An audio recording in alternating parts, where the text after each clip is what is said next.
In Britain, a shop owner reports being robbed again and again. Nothing happens.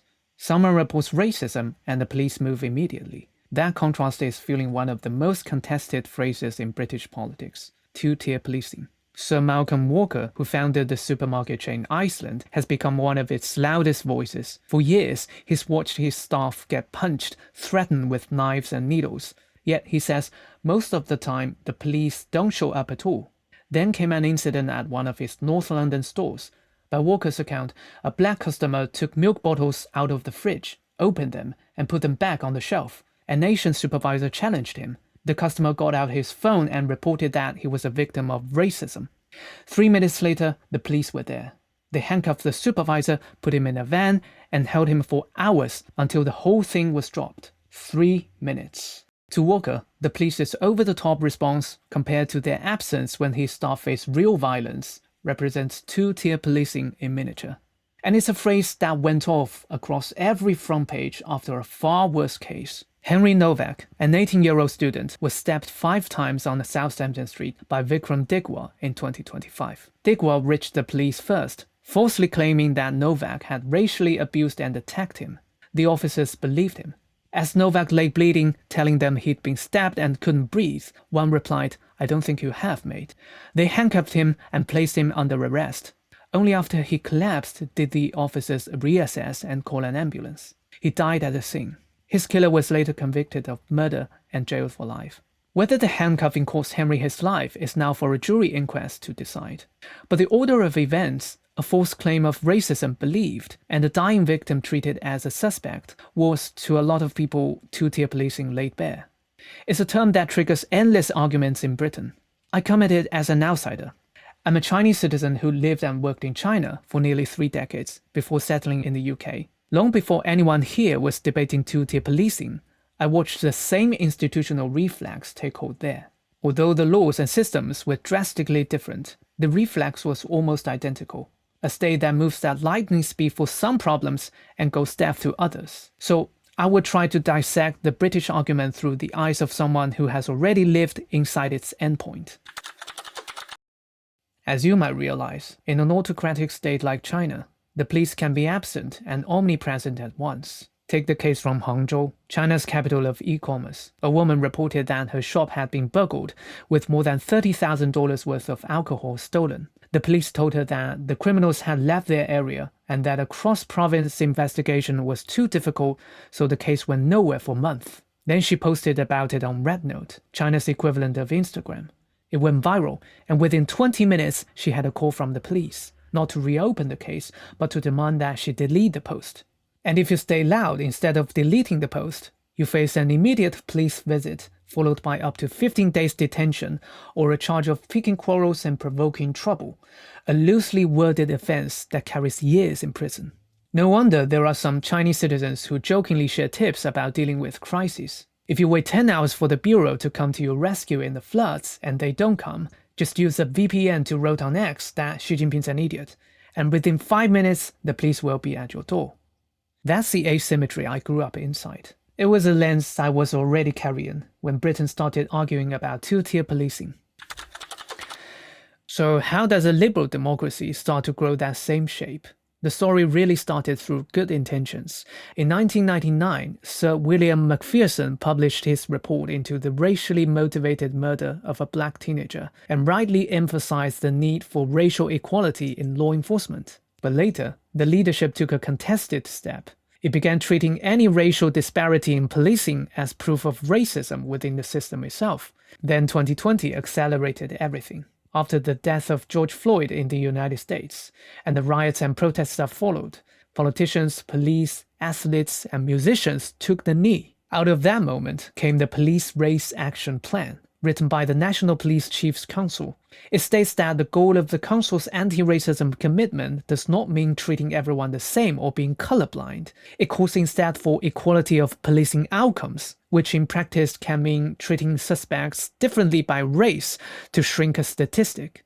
A 2025 Met Police document goes further, attacking the ideal of police neutrality as a myth that reflects dominant norms, particularly whiteness. Whistleblowers describe training sessions where officers are told to acknowledge their white privilege rather than focus on crime. To critics, that's two-tier policing. Under pressure, the government stopped defending the wording of the guidance. Both the PM spokesperson and the police minister said the guidance was wrong and gave the wrong impression. So set the politics aside. What you are left with is a system that no longer treats impartiality as a goal, and that single move rewires every incentive beneath it. From an officer's side, ignore a shoplifter and almost nothing happens to you. Mishandle an allegation involving race and it can end your career. The institutional risk is entirely one-sided. And this is exactly where China rhymes. Chinese police can let a cross-province theft slide because it ranks lower on the metrics and a slow response carries little risk. But unresolved online criticism spreads and draws the eyes of higher-ranking officials. In a top-down system, promotions and resources flow to whoever controls public opinion by quelling viral discontent efficiently. As a result, burying a post and imposing a 15-day detention become the measurable low-cost priority. Different system, same risk asymmetry, same result. A force that polices the thing that threatens it, not the thing that happened to you. I heard someone say, you can't compare the two systems because China's version isn't about race at all. Well, here's a less visible pattern that proves this wrong. In late 2022, China saw its largest protests in a generation. People held up blank white sheets of paper, symbolizing the censorship itself, against the brutal zero-COVID lockdowns. The regime policed the same protest in two completely different registers, depending on who was holding the paper. While Han Chinese protesters in Shanghai and Beijing were mostly detained briefly, questioned and released within weeks. Ethnic minorities who did the same, Uyghurs and Tibetans among them, were treated far more harshly. Camille Wa'id, a 19-year-old Uyghur student, shared nothing more than a video of the protests online and was sentenced to around 3 years for promoting extremism. Two tiers, sorted by ethnicity, calibrated to which group the state had already decided to fear. And there's a second tier inside that one, the one that hits closest to people like me. When the regime suspects foreign influence, it comes down hardest not on random foreign expats, but on people of Chinese descent.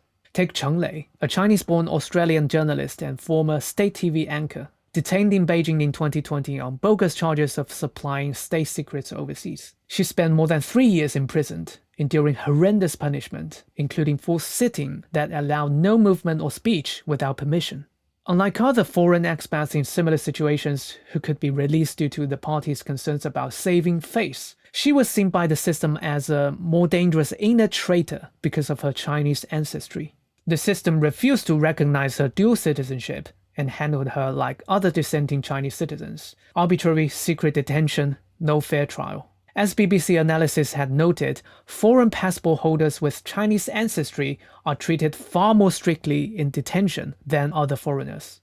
But there's a deeper origin to China's two-tier policing, and it runs back to ideology. The party enforces national unity through coercion, and it justifies that coercion with one overriding story: the avenging of the century of humiliation it blames on the evil West allied with inner traitors. That story does a real work. It assigns the roles in advance, the West and the traitors as the oppressors and the Chinese people as the oppressed, a role every loyal citizen is expected to take on as their own.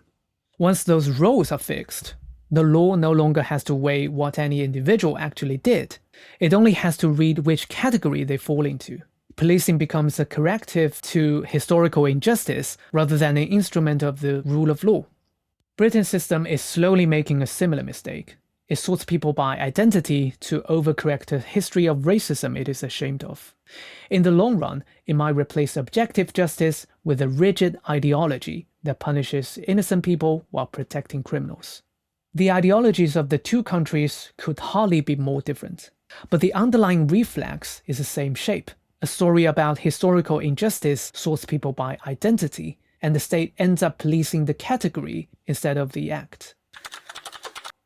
The real lesson is a mechanism. China didn't decide one morning to build a two-tier state. It arrived gradually through shifting incentives that built an anti-meritocratic policing system, one that rewards ideological purity over common sense. But Britain has a democratic immune system China never had.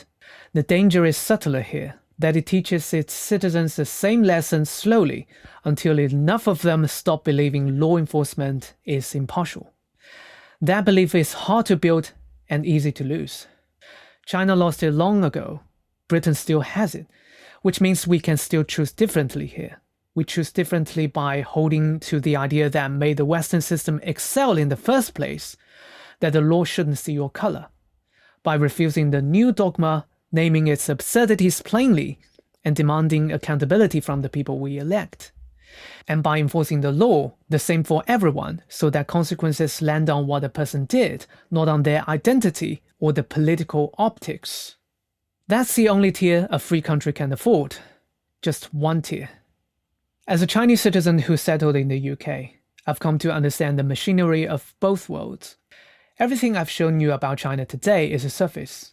Beneath it are the layers of double standards that run through everyday life there, which I broke down in the first video essay I ever made on this channel. You can watch it next. Thank you for watching. Let me know your thoughts. Stay well.